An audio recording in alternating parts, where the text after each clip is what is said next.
السلام علیکم dear students. شرک ایک ایسا گناہ ہے جس کی معافی ہرگز نہیں، اور اگر والدین کسی ایسے کام کا حکم دیں جو شرک ہو اور حکم الہی کے خلاف ہو تو ان کی نافرمانی ایسی صورت میں جائز ہے، بشرط یہ کہ ان کے ساتھ برا سلوک نہ کیا جائے۔ مشرک و کافر والدین کے لیے دعائے مغفرت کرنے کی ممانعت ہے، اگرچہ والدین کے لیے ان کی زندگی اور موت کے بعد دعا کرنا اولاد پر لازم ہے۔ آج ہمارے تدریسی عنوانات ہیں: شرک اور اس کی اقسام، شرک کی مذمت، اور عقیدہ توحید کے انسانی زندگی پر اثرات۔ سب سے پہلے ہم عقیدہ توحید کے انسانی زندگی پر اثرات کا مطالعہ کرتے ہیں۔ جو شخص عقیدہ توحید کو مان لیتا ہے اس میں شرف انسانیت کا احساس پیدا ہو جاتا ہے۔ وہ یہ جاننے لگتا ہے کہ وہ اشرف المخلوقات میں سے ہے، اللہ تعالیٰ نے اسے شرف عطا فرمایا، ساری کائنات اس کے لیے پیدا کی گئی، وہ کائنات کے لیے پیدا نہیں کیا گیا۔ لہٰذا یہ عقیدہ انسان میں اپنی عظمت کا احساس پیدا کر دیتا ہے، اور وہ در بدر سجدہ کرنے کی بجائے صرف ایک اللہ کی طرف رجوع کرتا ہے۔ دوسری بات، جذبہ خودداری کی بیداری ہو جاتی ہے۔ توحید انسان میں جذبہ خودداری پیدا کرتا ہے، اور اس شخص کو جو موحد ہے یہ معلوم ہو جاتا ہے کہ صرف اللہ ہی اس کا حاجت روا ہے، صرف اللہ ہی اس کی تمام حاجتیں پوری کرتا ہے۔ ہر مدد کے لیے، ہر بات کے لیے وہ صرف اللہ کو پکارتا ہے۔ صاحب اقتدار ہوں یا رئیس امرا، کسی سے مروب نہیں ہوتا ماں سوائے اللہ کے۔ پھر موحد یعنی کہ توحید کے ماننے والے میں انسانی مساوات کا احساس پیدا ہو جاتا ہے۔ وہ اس عقیدے پہ یقین رکھتا ہے کہ تمام انسان اس دنیا میں برابر ہیں، مساوی ہیں، کوئی بھی شخص چھوٹا اور بڑا نہیں، گورا، کالا، سفید، رنگ، نسل، جس طرح کے بھی لوگ ہیں، سب اللہ کے بنائے ہوئے بندے ہیں اور اشرف المخلوقات ہیں۔ عقیدہ توحید کا ماننے والا اخوت و اتحاد بین المسلمین و غیر مسلمین کا قائل ہو جاتا ہے۔ اسلام سے قبل نفرتوں، اونچ نیچ میں بٹے ہوئے لوگوں کو رسول کریم صلی اللہ علیہ وسلم نے ایک رشتہ اخوت میں جوڑ دیا تھا، اور تمام مسلمانوں کو، انصار مدینہ اور مہاجرین کو عملاً بھائی بھائی بنا کر انسانوں کے درمیان افراط و تفریق کو ختم کر دیا، اور غیر مسلموں کے ساتھ بھی نبی کریم صلی اللہ علیہ وسلم نے جو سلوک کیا وہ ایک مسلمان موحد میں اس جذبے کو ابھار دیتا ہے کہ غیر مسلم انسان ہونے کے ناطے سے ہمارے بھائی ہیں۔ پھر وہ ان پر ظلم نہیں کرتا بلکہ انسانی حقوق کا قائل ہو جاتا ہے۔ عقیدہ توحید انسان میں عاجزی اور انکساری کو عیاں کر دیتا ہے، ظاہر کر دیتا ہے۔ عاجزی کے معنی ہے تکبر نہ کرنا، غرور نہ کرنا، اپنے آپ کو کم ظاہر کرنا اگرچہ کم نہ بھی ہوں، یعنی دوسروں کے سامنے اپنے آپ کو کم ظاہر کرنا۔ لہٰذا عقیدہ توحید انسان میں عاجزی اور انکساری پیدا کر دیتا ہے۔ بندہ جو عقیدہ توحید کو مانتا ہے انکسار ہو جاتا ہے اور غرور و تکبر کو ترک کر دیتا ہے۔ پھر ایک موحد میں وسعت نظری پیدا ہوتی ہے، اس کی نظر میں پھیلاؤ آ جاتا ہے، اس کی سوچ میں پھیلاؤ ہو جاتا ہے۔ فطرتاً انسان شیطانی وسوسوں کی وجہ سے بخیل اور تنگ نظر ہو جاتا ہے، اور وہ باری تعالیٰ پر مکمل انحصار کرنے سے قاصر رہتا ہے۔ لیکن جب وہ جذبہ توحید کو پختہ کر لیتا ہے تو اس کا ایمان اللہ کی ذات پر ایسا ہو جاتا ہے کہ وہ ساری مخلوق خدا کی بہتری چاہنے لگتا ہے، اور اس کے اندر دوسروں کے لیے خدمت کرنے کا جذبہ پیدا ہو جاتا ہے، وہ مسلمان ہوں یا مسلمان نہ ہوں۔ عقیدہ توحید کا ماننے والا قربت خداوندی کا حصول کر لیتا ہے، یعنی جب وہ اپنے ہر عمل میں، ہر کام میں اللہ تعالیٰ کی خوشنودی، اللہ تعالیٰ کے حکم کو سر فہرست رکھتا ہے اور اس پر عمل کرتا ہے، تو یقیناً وہ اللہ رب العزت کے قریب ہو جاتا ہے۔ صبر و استقامت پیدا ہوتی ہے۔ ایسا انسان جو اللہ کی توحید کو مانتا ہے، اپنی ہر تکلیف پر صبر کرتا ہے اور سمجھتا ہے کہ ہر تکلیف اللہ کی طرف سے ہے، وہ جب چاہے گا میری تکلیف کو دور کر دے گا۔ اس کے اندر استقامت پیدا ہو جاتی ہے اور صبر کرتے ہوئے وہ اللہ تعالیٰ کی شکر گزاری کرتا ہے اور بڑی سے بڑی مشکلات کو بآسانی سر کر لیتا ہے۔ پھر شجاعت و بہادری پیدا ہو جاتی ہے۔ شجاعت یعنی بہادری کے دونوں لفظ ایک دوسرے کے ہم معنی الفاظ ہیں۔ عقیدہ توحید سے انسان میں شجاعت و بہادری اس طرح پیدا ہوتی ہے کہ وہ اپنی جان، مال، اہل و عیال کی محبت اور غیر اللہ کے برے سلوک اور ظلم سے نہیں ڈرتا، بلکہ وہ صرف اور صرف اللہ رب العزت کے لیے جیتا ہے۔ اس کے لیے ان تمام چیزوں کی کوئی حیثیت نہیں ہوتی، یہاں تک کہ اس کی سب سے قیمتی شے جو اس کی جان ہے وہ اپنے رب کے لیے دینے کے لیے تیار ہو جاتا ہے، اور اس میں بہادری اور شجاعت اتنی ہوتی ہے کہ وہ یہ چاہتا ہے کہ میں اللہ کی راہ میں سب سے پہلے شہید ہو جاؤں۔ اب دوسرا عنوان ہے شرک کی تعریف۔ شرک کے لغوی معنی ہیں حصے داری یا ساجھے پن، اور شرک کے اصطلاحی معنی ہیں کہ اللہ رب العزت کی ذات، صفات اور صفتی تقاضوں میں اس کے ساتھ کسی اور کو بھی حصے دار بنا لینا۔ مثال کے طور پر کسی انسان کو اپنا رازق ماننا، کسی غیر اللہ سے اپنے لیے دعائیں مانگنا، مدد طلب کرنا، کسی غیر اللہ کو اپنا حاجت روا سمجھنا، قبروں کو یا پیر و فقیروں کو سجدہ کرنا اور ان کو اپنا حاجت روا تسلیم کرنا شرک کہلاتا ہے۔ شرک کی اقسام۔ شرک کی علماء 3 اقسام بتاتے ہیں۔ ذات میں شرک، یعنی اللہ کی ذات میں شرک کرنا، یہ ماننا کہ اللہ کے ذات کی جیسی بھی کوئی اور ذات ہے۔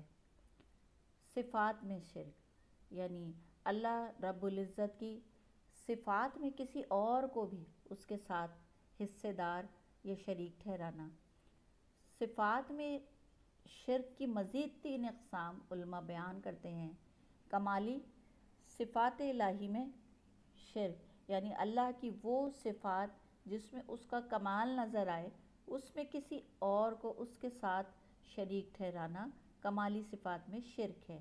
جمالی صفات الہی میں شرک، جمالی یعنی ایسی صفات جس میں اس کا حسن و جمال نظر آئے، ایسی صفات میں کسی اور کو بھی اس کا ساتھی اور حصے دار ٹھہرانا جمالی صفات الہی میں شرک ہے۔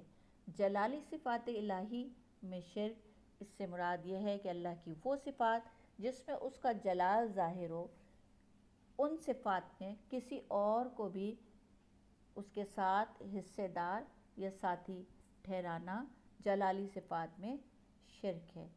شرک کی تیسری قسم صفات الہی کے تقاضوں میں شرک ہے، یعنی یہ جاننے کے باوجود کہ اللہ کی ذات کیا ہے، اس کی صفات کیا ہیں، اس کے صفتی تقاضوں کو پورا کرنے کی بجائے کسی اور کو اس کی عبادت حکم میں شامل کر لینا۔ علماء اس کی 3 اقسام بیان کرتے ہیں۔ عبادت الہی میں شرک، عبادت الہی میں کہ اللہ کی عبادت کے ساتھ کسی اور کی بھی عبادت کرنا، یعنی اللہ کو سجدہ کرنا اور کسی اور مخلوق، شے، چیز یا انسان کو بھی سجدہ کرنا، یعنی اللہ رب العزت کی عبادت میں کسی اور کو بھی شامل کر لینا، شریک ٹھہرا لینا، یا اس کے ساتھ کسی اور کو بھی عبادت کے لائق سمجھنا، عبادت الہی میں شرک ہے۔ حکم الہی میں شرک یعنی جو کچھ اللہ تعالیٰ نے حکم دیا اس کے خلاف کسی اور کو بھی اس کا حصے دار ٹھہرانا، یعنی حکم الہی میں شرک یہ ہے کہ اللہ رب العزت کے حکم کے ساتھ کسی اور کا بھی حکم تسلیم کرنا حکم الہی میں شرک ہے۔ نفسانی خواہشات سے شرک، اس سے مراد یہ ہے کہ اپنے نفس کی خواہشات پر چلنا اور اللہ رب العزت کی احکام اور اس کی ہدایات کو ترک کر دینا اور اپنے نفس کی پیروی کرنا بھی نفسانی خواہشات سے شرک ہے۔ شرک کی مذمت قرآن کی روشنی میں سورہ لقمان آیت نمبر 13 اللہ تعالیٰ فرماتے ہیں، بے شک شرک بڑا بھاری ظلم ہے۔ حضرت لقمان نبی نہ تھے، توریت کے بہترین عالم اور دانشور تھے، بلکہ حضرت داؤد علیہ السلام سے پہلے شرعی مسائل میں لوگوں کو فتویٰ دیتے تھے۔ جب حضرت داؤد علیہ السلام کی نبوت ظاہر ہوئی تو انہوں نے فتویٰ دینا بھی ترک کیا۔ آپ نے اپنے بیٹے کو نصیحت کرتے ہوئے کہا، شرک نہ کرنا، بے شک شرک بڑا بھاری ظلم ہے۔ ظلم کی حقیقت علماء نے یہ بیان کی ہے کہ کسی چیز کو بے محل استعمال کیا جائے، اور یہ بات شرک میں سب سے زیادہ واضح ہے کہ پیدا کرنے والے کی جگہ بتوں کی پرستش کی جائے۔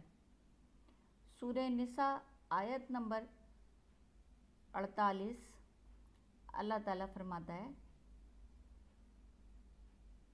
اللہ تعالیٰ معاف نہیں کرتا کہ اس کے ساتھ کسی اور کو شریک بنایا جائے، لیکن اس کے علاوہ جس کسی کو چاہے بخش دے گا۔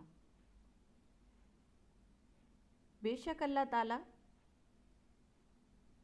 شرک کی سزا کو نہ بخشے گا، بلکہ ہمیشہ دائمی سزا میں مبتلا رکھے گا۔ مشرک دائمی سزا میں رہے گا اور اس کے سوا صغیرہ یا کبیرہ جو بھی گناہ ہوں انہیں وہ معاف کر دے۔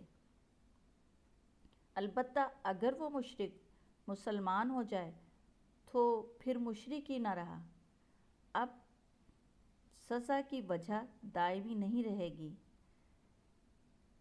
جبکہ سزا کی وجہ شرک تھی۔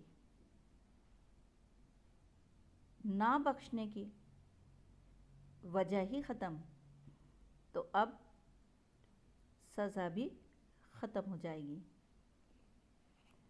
یعنی مشرک اگر مسلمان ہو جائے تو اس کے مسلمان ہونے کی وجہ سے اس کی سزا کا خاتمہ ہو سکتا ہے اگر اللہ چاہے۔ شرک کی مذمت کرتے ہوئے قرآن پاک سورہ النساء آیت 171 اللہ تعالیٰ فرماتے ہیں، مسیح جو ہے عیسیٰ مریم کا بیٹا، وہ رسول ہے اللہ کا اور اس کا کلام ہے جس کو ڈالا مریم کی طرف، اور روح ہے اس کے یہاں کی۔ سو مانو اللہ کو اور اس کے رسولوں کو، اور نہ کہو کہ خدا تین ہے۔ وَلَا تَقُولُوا ثَلَاثَةٌ۔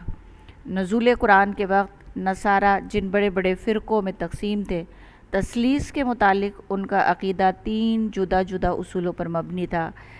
ایک فرقہ کہتا تھا کہ مسیح عین خدا ہیں اور خدا ہی کی بشکل مسیح دنیا میں اتر آیا ہے۔ دوسرے فرقے کا کہنا یہ تھا کہ مسیح ابن اللہ ہے، اور تیسرا فرقہ یہ دعویٰ کرتا تھا کہ وحدت کا راز تین میں پوشیدہ ہے: باپ، بیٹا، مریم۔ اس جماعت میں بھی دو گروہ تھے۔ دوسرا گروہ وہ حضرت مریم کی جگہ روح القدس یعنی حضرت جبرائیل علیہ السلام کو ثالث کہتا تھا۔ غرض یہ کہ لوگ حضرت مسیح علیہ السلام کو ثالث ثلاثہ تسلیم کرتے تھے۔ اس لیے قرآن کریم میں تینوں کو جدا جدا بھی مخاطب کیا ہے اور یکجا بھی مخاطب کیا ہے، اور نصارہ پہ واضح کر دیا گیا کہ حق ایک ہی ہے، اور وہ یہ کہ مسیح علیہ السلام مریم علیہ السلام کے بطن سے پیدا شدہ انسان اور خدا کے سچے رسول ہیں۔ یہود کا عقیدہ ہے کہ حضرت عیسیٰ علیہ السلام کوئی کرتب باز، شویدہ باز فرد ہے۔ نصارہ کا عقیدہ ہے کہ وہ خدا ہیں، یا خدا کے بیٹے ہیں، یا تین میں کے تیسرے ہیں۔ یہودیوں کا نظریہ اللہ کے بارے میں توحید پر ہے کہ اللہ ایک ہے، لیکن وہ حضرت عزیر علیہ السلام کو خدا کا بیٹا مانتے ہیں۔ شرک حدیث کی روشنی میں رسول کریم صلی اللہ علیہ وسلم ایک حدیث میں فرماتے ہیں کہ حضرت معاذ رضی اللہ تعالیٰ عنہ روایت فرماتے ہیں کہ مجھے رسول اللہ صلی اللہ علیہ وسلم نے 10 باتوں کی وصیت فرمائی۔ آپ صلی اللہ علیہ وآلہ وسلم نے فرمایا: اے معاذ، اللہ کے ساتھ کسی اور کو شریک نہ ٹھہرانا۔ اگر تو مارا جائے یا جلایا جائے، یعنی شرک کسی صورت میں نہیں کرنا یہاں تک کہ جان پر بن جائے۔ اگر ایسی نوبت آ جائے کہ کوئی مار ڈالے اور مارنے کے لیے آمادہ ہو جائے، جلایا جائے، جلانے کا مطلب کہ موت کی وہ سختی جو جلنے سے ہوتی ہے۔ بدن کو جلایا جائے تو بہت سخت محسوس ہوتا ہے، یا انسان اس بات کا احساس کر سکتا ہے کہ اگر میرے بدن کو جلایا جائے تو کیا تکلیف ہوگی۔ جو بھی صورت آئے، لیکن کسی بھی صورت میں شرک نہیں کرنا ہے، اللہ کے ساتھ کسی اور کو شامل نہیں کرنا ہے۔ آپ صلی اللہ علیہ وسلم نے ایک اور حدیث میں فرمایا: سب سے بڑا گناہ کبیرہ اللہ کے ساتھ کسی اور کو شریک ٹھہرانا ہے۔ دوسرا بڑا گناہ کبیرہ ماں باپ کی نافرمانی ہے، اور تیسرا بڑا گناہ کبیرہ اولاد کو قتل کرنا ہے۔ یہ گناہ کبیرہ کے بارے میں علماء تعریف کرتے ہیں کہ گناہ کبیرہ کی تعریف قرآن و حدیث اور اقوال سلف کی تشریحات کے ماتحت ہے کہ جس گناہ پر قرآن میں کوئی شرعی حد یعنی سزا دنیا میں مقرر کی گئی ہے، یا جس پر لعنت کے الفاظ وارد ہوئے ہیں، یا جس پر جہنم وغیرہ کی وعید آئی ہے، وہ سب گناہ کبیرہ ہیں۔ اس طرح ہر وہ گناہ بھی کبیرہ میں داخل ہوگا جس کے مفاسد و نتائج بد کسی گناہ کبیرہ یعنی کبیرہ گناہ کے برابر ہو یا اس سے زائد ہو۔ اس طرح جو گناہ صغیرہ جرات و بے باکی کے ساتھ کیا جائے، یا جس پر ملامت نہ کی جائے، تو وہ بھی گناہ کبیرہ میں داخل ہو جائے گا۔ یعنی شرک کرنا اتنا بڑا گناہ کبیرہ ہے کہ اللہ تعالیٰ اس کی مذمت میں بار بار فرماتے ہیں کہ شرک کرنے والے کو جہنم کی آگ میں ڈالا جائے گا اور وہ دائمی آگ میں پڑا رہے گا۔ خلاصہ یہ ہے کہ شرک کے معنی ساجھے پن یا حصے داری کے ہیں۔ اللہ کی ذات، صفات و صفتی تقاضوں میں کسی اور کو شامل کرنا شرک ہے۔ شرک کی 3 بنیادی اقسام ہیں، اور ہر قسم کے شرک کی مذمت قرآن و حدیث سے ثابت ہے۔ عقل و دانش سے اگر کام لیا جائے تو شرک برائیوں کی جڑ ہے، اور عقیدہ توحید انسان میں مثبت صفات کو جنم دیتا ہے جو فلاح و کامیابی کا راستہ ہے۔